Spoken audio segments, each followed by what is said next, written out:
Well, it's my pleasure to introduce our next speaker, Keith Klain.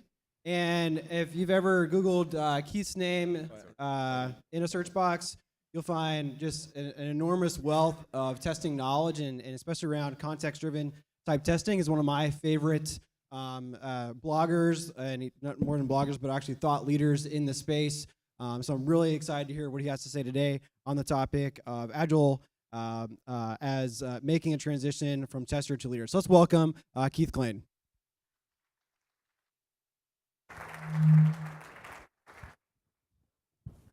Lonely up here. How is everyone? Yeah, I get the coveted post-lunch slot where all the turkey sandwiches are going to set in and start to turn to concrete in your stomach, so try and keep you entertained. Interesting, this talk, when I was about, I guess, a month ago, I was catching up with Jeff on what was going to happen with the conference and everything else, and I thought, well, I guess I should probably figure out what I'm going to talk about. And I looked on the website, and lo and behold, Jeff had come up with a title for me and actually written a little synopsis, which is great because it kind of made me rethink about some of the things I've spoken about and kind of rephrase it. So if this talk sucks, you can blame Jeff. But what I want to talk about today is how to increase the value of yourself and your testing organization in your organization. And so I'm going to put a couple disclaimers here before I start. The first one is, and I don't think people do this enough, is give you context for my experience, for their experience when they're talking.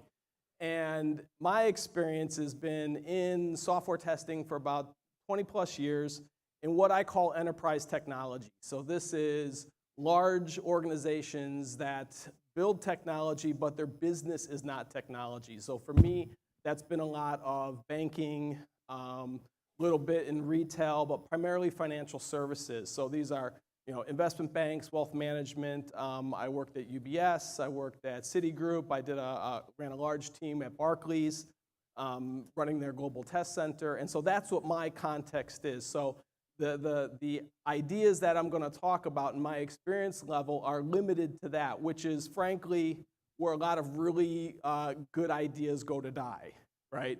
So enterprise technology is usually way behind the kind of cool Facebook-y tech company areas of the world. We use bad processes, unmotivated people, we don't comp people properly, we use outdated tools, and it's really generally not a great place to have a real sexy tech career. So that's what the context is for my experience has been.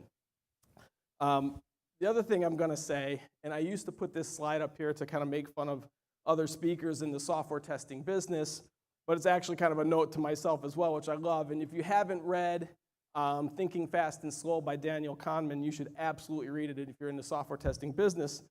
But I use it as a bit of a disclaimer, right, so that people who are up here talking like they know what they're talking about, you have to remember that they might be in the grip of an illusion that the only thing they really know about is their own personal experience.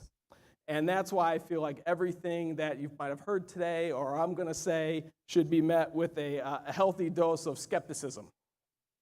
And that you should take these things and apply them to your own experience and not necessarily take everything that everyone says as the gospel truth. So I'm going to break this down into two different sections.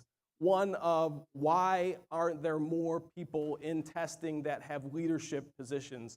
And I was talking earlier with some the other speakers this morning, and we were talking about like testers not having a seat at the table. And that a lot of times testers who even think they have a seat at the table don't realize they're not at the right table. And in my experience, the table is where money gets spent and resources get allocated, and that's the table you want to be at. Just being in a requirement session is not necessarily being in the right table.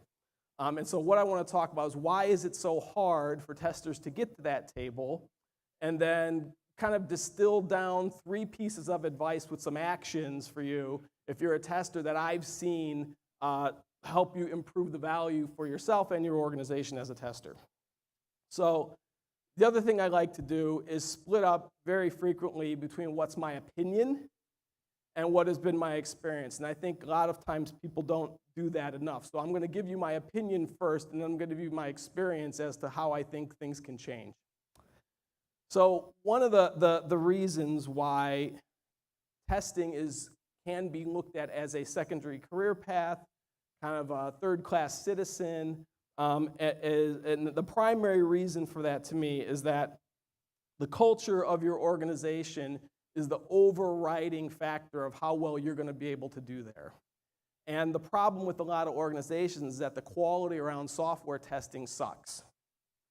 And they don't value it. We're really bad at articulating our value. We focus on the wrong things. And I've had 3 large-scale test process improvement initiatives that I've run, 2 of which were spectacular failures, and one of them which was a pretty decent success. And the overriding reasons why they were failures, the first 2, was primarily due to culture. I ran the centralized testing practice for the equities division of UBS for 5 years. And I thought I was doing okay, and I thought it was doing all great, but the problem was that the organization didn't like me. And I thought I had a very, very strong case of smarty pants syndrome. I thought I knew what was best for the organization. I had a lot of new ideas I wanted to try out. I was ramming a lot of things down people's throats, and as well, I had a lot of senior level support, but when those folks left, the place was through with me rather quickly, and then the whole team got disbanded. So I would I would put that in the failure column. The second example that I tried to run a large-scale test process improvement initiative was at Citigroup. And the problem wasn't with the organization, the problem was with me. They didn't hate me, I hated them. And I really did not enjoy working there. And it was one of those, opportunities in life when you know you're going to do the job just for the money, and it doesn't matter how much money they pay you if you don't like the environment you're in. You're just not going to be successful there. And the third example, so I left rather quickly in that role. The third example was when I was at Barclays, and all the things were congruent in terms of the environment, my abilities to be able to affect change. I had matured a lot in how I actually, Scott was talking earlier about how would you convince everyone of something in a room. You'd go table by table by table. I had learned a lot of lessons from my previous experiences. I had great senior management support, and I didn't try and do it a very top-down heavy approach, and we had much more success there. But the overarching culture in software testing in the enterprise is not particularly great. And I always go back and I want to delete this slide. And I put this slide up, I created this about 3 years ago off of the back of a research report that was done in Europe of about 1,000 companies that were interviewed. It might have been for Gartner, I'm not sure. One of my friends gave me the report. And asked a bunch of business leaders how they felt about their testing team. And these are pretty much the core ideas that came out. Testing's too slow. They don't understand our business. If we could just automate all this stuff, we could get rid of all these damn people. It's too expensive. They're not technical. And I keep thinking and hoping the more we progress as an industry, these things are going to gradually fall off. Well, I wish I was not right about this, but literally this week on Monday, I got sent some report that somebody had written on some online e-zine about testing, I think it's called QASymphony or something like that, about one of my old companies that I've worked at, centralizing their QA team again, because literally going through line for line, we keep seeing all this automation we're investing in, we haven't fired a single person. Our unit cost per defect is not going down. How do we squeeze our vendors? We're mostly offshore. So these things are just as valid today as they are, from 10, 15 years ago, let alone the 3 years ago when this report came out. And what contributes to this perception, right? Now, I think the testing industry itself bears a lot of responsibility for this. It's marketed poorly. We throw a lot of unverifiable claims. There's this new company on Twitter right now that's driving me insane because they keep promoting their tweets talking about, we will help you get 0 defects or 100% coverage or all these things that are literally impossible to verify, but that's what gets blasted into the echo chamber of the software testing industry, and they're just not true. There's a great book that I think you should read called The Leprechauns of Software Engineering, and it's written by a gentleman out of France, and all he does is go through and debunk a lot of claims that people make about quality, about testing, about development. And a lot of the stuff that you hear and that your boss hears and that your boss's boss hears is all this stuff because he's got vendors or she's got vendors endlessly in their office making claims that can't be backed up. And because we do a bad job, and I'm a big believer in you owning your value proposition to the organization, we do a bad job of actually focusing on the right stuff and articulating what we should be focused on. That just overrides everything we're doing. And there's a lot of jargon, there's a lot of ideas that aren't supportable by any science. I wouldn't even call it bad science, it's just not scientific in any way on how people are putting these claims out there. That drives a lot of the really bad investment decisions. If you look at the way our business has been commoditized and offshored, and you see a lot now about people are talking about automating, why aren't we driving down our headcount? Those things, that's where the investment decisions are get made. And we're not doing a very good job as an industry in countering that. And that drives the primary approach to managing testing in most enterprises, which is to basically poke the testing robot with a metric stick. And when we don't get the result we want, we just beat the testing robot harder and faster with the metric stick, or we find a cheaper robot, or I actually like the analogy that James Bach uses, which is people don't actually want a robot, they want to build a human-shaped robot that a human can get into and then act like a robot as opposed to actually being a robot. And this drives a lot of really bad behavior. And as well, as a tester, our reaction to metrics and numbers and a lot of the things that people want to try, and why do people want testing metrics? Because they're afraid. It's fear. People want numbers because they don't understand it and they're afraid of it, right? And so what has the testing industry's response typically been? We'll be able to give you a 200% increase in quality. What the hell does that mean? What does quality mean? What does any of these things mean that you can measure quality by that level of percentages? And so what we've done as a business is create this kind of subculture of new numbers, and we've bought into it fully, right? And that drives bad behavior on our part. So we start talking to CIOs, or if you get the opportunity to talk to your CIO about testing, we go straight into test case counts and defect leakage reports and all this other stuff that they're just like, I don't understand what any of that means because it doesn't make any sense to their business. So it's very, very hard to change an organization. I've worked a long time on trying to improve testing processes, but as we heard earlier today, fear is a big driver in why people don't accept and embrace change. So if you want to go about trying to change the culture of your testing organization, this is the starting position. You've got a lot of ingrained biases towards what perceived quality is, about what testing actually does, and then you've got to couple that with all the kind of fear of change, because testers typically love the numbers piece, because it's a really easy way to articulate your value. I created 42 widgets yesterday, I created 80 widgets today, I was twice as effective as I was, and people want to manage to that. But that's the starting position for running a change program and trying to improve your value. So, I give an introduction to software testing course to junior level testers, and I use this slide as an example. Does anyone know what this is, what the Hillary step is?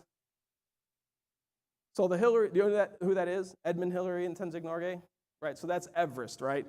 So when they first summited, it wasn't like what you see now, which is roped off ladders across the ice falls and everything else. They were going up there for the first time with like twine ropes and, barely put on crampons, and got up to the point where the first time they summited, they get to 28,800 feet. And what do you think's there, right? All the other false summits is what's now known as the Hillary Step. The first time it was witnessed, it was called a 40-foot sheer rock face at 28,800 feet. So they get to the top of that, and I can imagine the moment they had when they saw that. So they get to the top, and then what do? They top rope themselves off and get to the top of the 40-foot sheer rock face, right? And then what do you think is at the top of that? The summit? No, it's not. It's 1,000 more feet. Has anyone ever done any mountain climbing? Because the worst parts are typically the long, flat stretches. So there's another 1,000 feet at the top of that 40-foot sheer rock face. That is the worst slow drudgery to the summit from the top of that. That is how I typically describe a career in software testing. There are moments when you will just be working so hard and you'll get to a point where I think I finally figured this out, and then you get to the top and you're like, oh my God, it's another 1,000 feet of drudgery on top of that. So that's where we're starting from right now. You all with me? Yeah? Still want to do it? I bet. So now we're going to get into what I think is my experience. So these are things, I'm going to give you three, I wouldn't call them best practices, but three activities or things that I've seen have worked in improving your value to an organization in my experience, right? So I'm going to talk about what these three are. So the first one, as a tester, is to focus on the business. And that may sound really simple, but particularly in technology, we can get so focused on the technology, we forget that the technology we're building supports a business that isn't focused on technology, right? And I tell people, and I tell junior level testers and test leads and test managers, if you can't draw a direct line between what you're doing, how that is manifested in your test approach, how that aligns to your program objectives, how that supports the overall technology mission, and what that does to further your business's objectives, in my experience and opinion, you're doing it wrong. You need to be able to align those things, because one, it will instantly make you articulate in what your business is and your objectives, right? And I'm not talking about, simple technology goals. I'm talking about we're at revenue share. We're getting into new markets. I'll give you some tips on how to find that stuff out later. But you need to be able to draw those lines, because if people are just dependent on all the, artifacts and accoutrement that comes from software testing, they're going to be confused by all that. If you go talk to your CIO or CFO or head of technology about test case counts, the first time, if you got your elevator pitch with somebody in the business, and the first thing you do is start talking about how many tests you ran or snares, I barely care about that stuff, and I've run testing for a very long time. You would be able to translate it into actual business objectives, and that's something I've read recently about in the last 2 years, about this book by Harry Collins, who's the professor of sociology at Bristol University in the UK, the book is called Rethinking Expertise. And the idea is that expertise lives on a continuum. So on one end, you've got the kind of Cliff Clavin, beer mat, knows a little bit about a lot of things, all the way to the other end of the spectrum, which is about contributing to the science. You're actually at the white hot core center of the science, and are contributing to moving that. Interactional expertise, and at the risk of insulting you reading this, is expertise in the language of a specialism in the absence of expertise in its practice. So I can talk to sales traders about equity derivatives, but I don't sales trade for a living, right? And what that does is, one, demonstrates my expertise in their business, or at least the language of it, to the business. but also it allows me to help articulate ideas back into my own expertise, right? So that's the main book that a lot of testers reference for Harry Collins is called Tacit and Explicit Knowledge, about how you learn and retain knowledge and how you transfer it through different mediums, and how most of what you're going to do in software testing is in the tacit world, right? That's why a lot of ideas around exploratory testing and not scripting everything out is more in tune towards how actually testing works. But this is a fantastic book by him as well that you should read. It's not a huge read. There's also another book that they took further on this called Trading Zones, and it's about how interactional expertise is actually done in practice. And if you shout out from my blog, a lot of these books you can get directly from my blog. So the next piece of advice I would give you is to rethink test management. And this has been a big bugbear for me for a long time, for probably the last 15 years for managing testing groups, is that the idea of the operational test manager has driven the value proposition for our industry down quite a bit. And I think outsourcing and particularly offshoring has had a lot of contribution to that. And what I'd call, how I define an operational test manager is someone who just manages managers. Or as I call them at Barclays, the coloring in boys, right? So they're just looking at metric scorecards, they're just producing reports, they're reporting on program level testing that's going on. And in my experience and opinion, test management is 80% hands-on. If you're in testing and you're not testing 80% of the time, right? I think as a test leader, test manager, again, you're doing it wrong. You should be focused on testing. And what I would consider to be in the realm of testing for a test manager are things like mentoring, right? Pair testing, sitting down with testers and actually testing along with them. Coaching, right? Sitting down while people are running tests, and I'll do it, now you watch me, you do it, then I'll watch you, and then we'll talk about how the differences between the two. Asking a lot of questions. Why did you construct these tests that way? And actually doing testing as well. I was doing a consulting gig last year with a very large insurance provider out in Seattle, and we're interviewing the test leads. And these are people like, it was one of those companies you run across them that they're like, everybody there had been there 30 years. And I was talking to the test managers who had such deep product knowledge, and they were spending 80, 90% of their time in meetings, writing test strategies, writing test plans. That is not the best use of their time. They should be focused on actually hands-on testing in those kind of categories. I had, as another case study, when I ran the Barclays Global Test Center, I had, I think it was 1,800 testers working for me globally. I ran that entire team with 5 direct managers, and they tested 80% of the time. And I think that leads to probably another discussion around what testing actually is and how it should be managed, but your test managers and test leads should be testing most of the time. And the other side to that is if you're going to be doing that, as the good doctor would say, I think you need to focus on how you're actually doing that role. And that to me is about a couple of heuristics for what I think good test managers look like. Neil deGrasse Tyson talks about the cosmic perspective and having humility in the face of all this information and everything else. I think the impossibility of complete testing, all sorts of stuff around trying to help explore the unknown and really looking at it from a scientific perspective. Having a healthy dose of humility when you're running a testing organization is a really good way to approach that.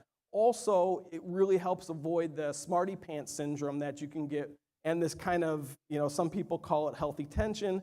And I think, testers and developers, and you can make arguments on whether there's a need for a distinction between those two roles. I think everyone should test their own ideas, but there's a strong case to be made for dedicated testers in an organization.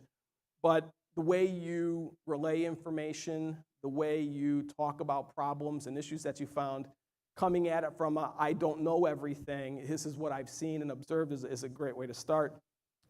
Being self-aware about how you're contributing to these conversations. You know, there's so much bias and psychology in software testing that you bring to the table with you, and knowing how you're doing things and how you look at problems is a really great place to start in terms of helping to see things objectively, which is one of the goals of testing. You know, testing is a service to a project. I don't know if it was Mike or not, but we were talking about, we were arguing in Sweden, it might have been then, but you know, the idea of testing being a service but not a servant, how you go about, testing can be, I guess the question was, can a tester be invested in the success of a project and still do an objective job, right? So is the tester's role to help put product out? My view is no. A tester's role is not to be invested in whether or not a product goes live or not. You know, a tester's role is to make sure we've got the best information and objectively obtain that as possible so other people can make those decisions. Right? So that is acting as a service to a project, but not a servant. The other thing that I think testers can do rather quickly is get people involved, not in reviewing your 1,000-person test strategy or 1,000-page test strategy, because nobody is going to read that. But when you're generating test ideas for the next project, be very inclusive of how you're generating those ideas. That's why I'm a big fan, and particularly with the QASymphony folks, of how they help facilitate those discussions, right? So using modeling, using heuristics to generate test ideas with people is a great way to get people included in what you're doing, and so that they're invested in the test effort.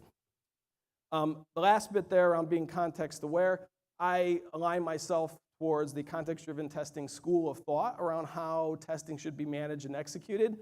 But one of the biggest things that people and I think testers miss, and the biggest contributor to your context is the people, is not being context aware.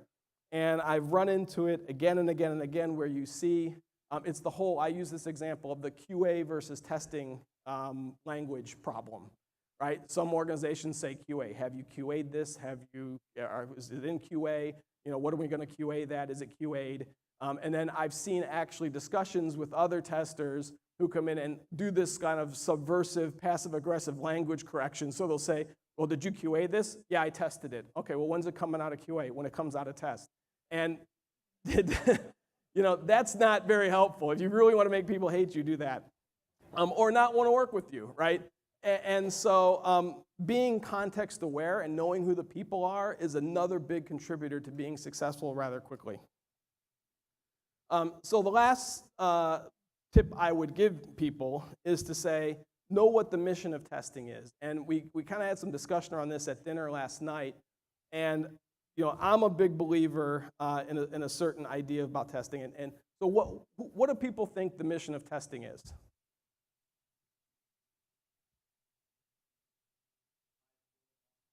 High quality. You guys like that noise, don't you?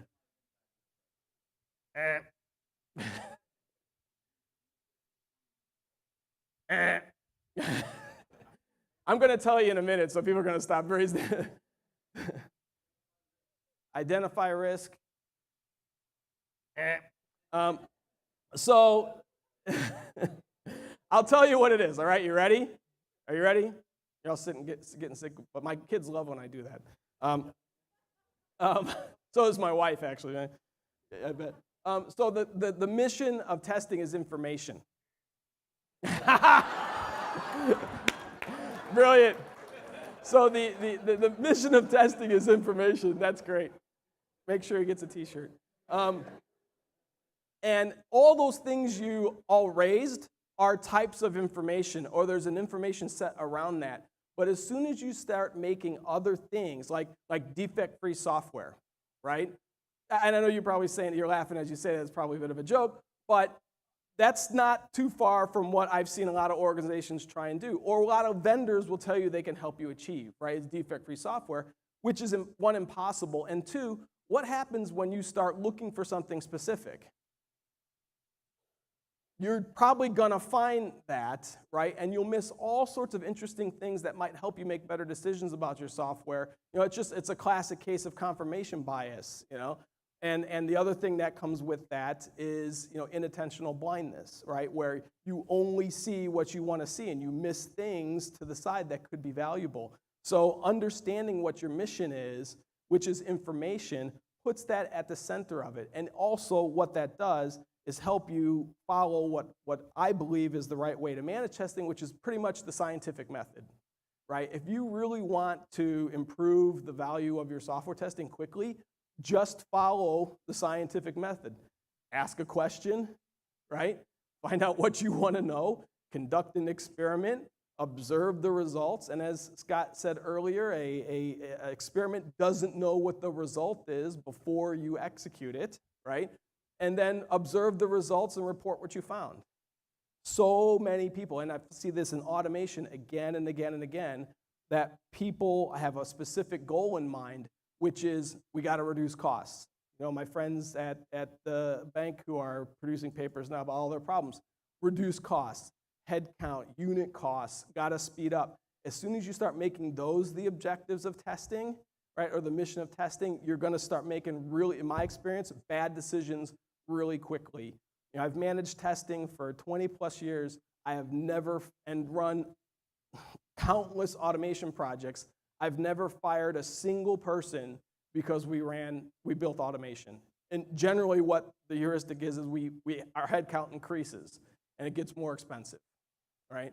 So, but there's still this idea in our business that if we automate all these test cases, I should be able to do things quicker or cheaper, which isn't true. So what is some good information, right?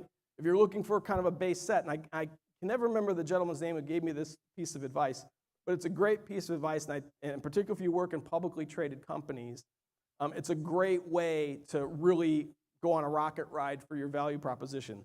So a lot of times, they'll be, and particularly if they're publicly traded, they'll do investor relation calls, and which are, buy a share, or just if it's public, just listen to it. And the CFO of your organization, right, who ultimately everybody works for, particularly in highly regulated industries, right? We used to have this heuristic at Barclays and Citigroup.